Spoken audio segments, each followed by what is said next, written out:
Análise política com Orion Teixeira.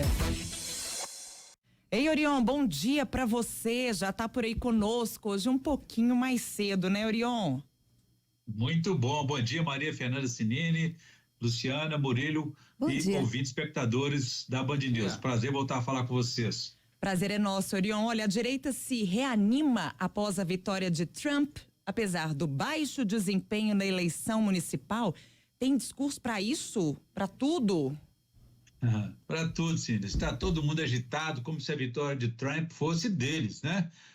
Não há dúvida que a direita venceu lá nos Estados Unidos e que isso vai turbinar, reanimar os seguidores dessa visão política, dessa visão de mundo. Mas é bom lembrar que a direita, assim como a esquerda aqui no Brasil, não teve bom desempenho nas eleições municipais brasileiras, encerradas no final do mês passado. Quem venceu foi o centro. Uma parte com viés para a direita, centro-direita, né? Outra parte mais ao centro, mesmo como é o caso aí de Belo Horizonte. A esquerda saiu-se mal e a direita um pouquinho melhor.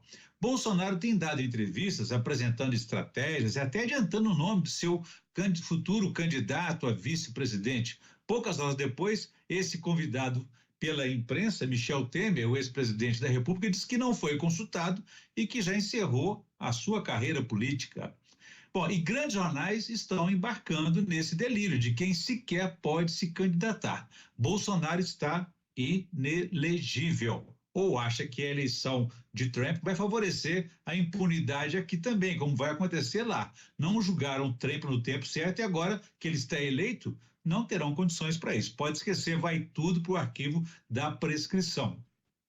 Aqui em Minas, Zema e até o seu vice Matheus Simões, até então mais equilibrado, mais centrado, eles já subiram no palanque também, abandonando aquele paletó da administração pública para usar um vestuário de campanha eleitoral. Já se assumem abertamente como políticos de direito e atacam a esquerda como se só existissem esses dois polos políticos no país. Então, como o resultado da eleição provou o contrário. Primeiro que não seria hora, né, Cinini, de subirem palanques, porque mantido baixo desempenho administrativo, o eleitoral também pode ficar comprometido. Ainda assim, estão se movimentando, apesar do insucesso nas eleições municipais. O governador Romeu Zema, do Partido Novo, então, está projetando uma chapa presidencial para 2026. A montagem o coloca como pré-candidato a presidente da República, seu vice Matheus Simões como pré-candidato a governador e o secretário da Casa Civil, Marcelo Aro, para senador. Estrategicamente, deixaram a porta aberta para a segunda vaga ao Senado, já que em 2026 serão duas. Poderá ser aí um atrativo para alianças ou para o próprio Zema, caso não consiga virar candidato presidencial ou a vice-presidente. Para espantar riscos e desacertos, o trio está montando um time de comunicação para se estruturar e ainda consulta até um instituto de pesquisas. Até mesmo na propaganda oficial, já contrataram duas agências de fora para estranhamento aí do nosso mercado aqui mineiro. O vice-governador tem dito, aliás, que está se preparando para assumir o cargo, porque o governador teria avisado que vai sair em um ano, dezembro do ano que vem, janeiro talvez, antecipando-se ao prazo oficial de desincompatibilização, que seria abril de 2026. E o próprio Simões ontem deu uma declaração bastante estranha, dizendo que a grande preocupação dele hoje é ajudar a retirar a esquerda do poder em Brasília. Bom, se estão acertando na antecipação, aí não se sabe, mas os erros políticos continuam se repetindo, até mesmo perante aliados. Matheus Simões, por exemplo, quando concede audiência aos prefeitos, solicitam que venham acompanhados de prefeitos. A novidade cria pelo menos dois problemas. O primeiro é que tem deputado que convida até prefeito que não é da sua base eleitoral, causando estresse com os colegas que viram aliados serem chamados sem o seu conhecimento. Outro dia mesmo, o deputado Maurício Lemes, do Partido Novo, ele levou dezenas de prefeitos, incluindo de regiões onde não tem atuação política, causando revolta entre aí os aliados. E o segundo problema é que quando os prefeitos participam dessas audiências, eles levam um rosário de reivindicações que raramente são atendidas. Tudo somado, então, a insatisfação continua.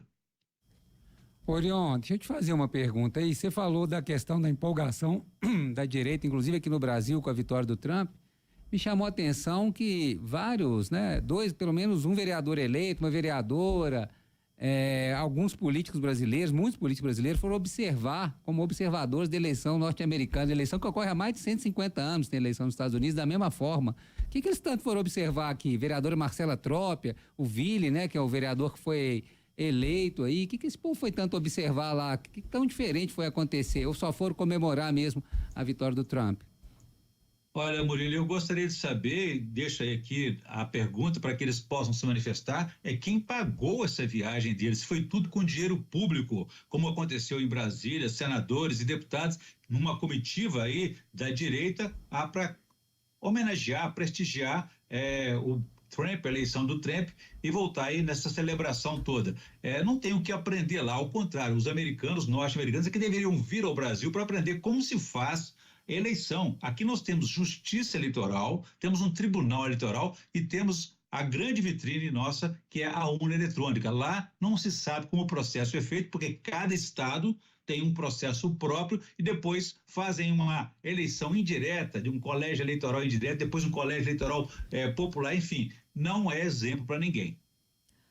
Orion, daqui a pouco teremos um entrevistado aqui ao vivo, né? A gente vai falar com o Dr. Marcos Vinícius, que é o presidente, né, da Associação Mineira de Municípios, sobre um assunto, inclusive, que você vai abordar agora, que é esse acordo de Mariana, né? Porque a Associação Mineira de Municípios está contestando esse acordo e parece que recebeu um apoio, inclusive, do vice-governador, né, de Minas. O que você tem a falar sobre este assunto?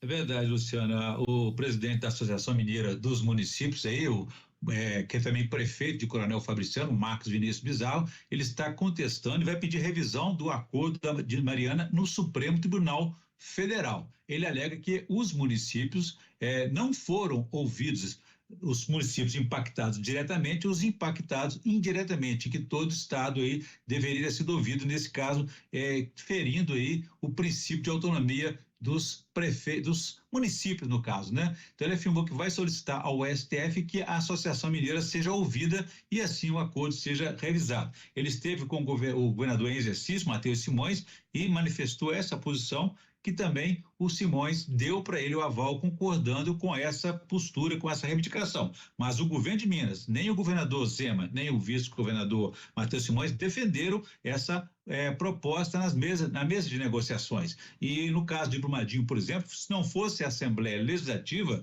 os outros municípios não teriam sido beneficiados por esses recursos do acordo de Brumadinho. A Assembleia fez lá com alguns bilhões uma repactuação com emendas parlamentares, beneficiando cada município de Minas Gerais com algum valor desse acordo, já que a crise da mineração, a tragédia de Brumadinho, como a tragédia de Mariana, sim impactou os municípios no seu entorno, como também outros de outras regiões que ficaram afetados com essa consequência trágica da mineração em Minas Gerais. É isso, Orion. A gente se fala semana que vem. Um bom fim de semana para você. Um abraço a todos, façam um bom dia. Quem quiser saber mais, pode consultar meu blog, www.blogdorion.com.br. Até.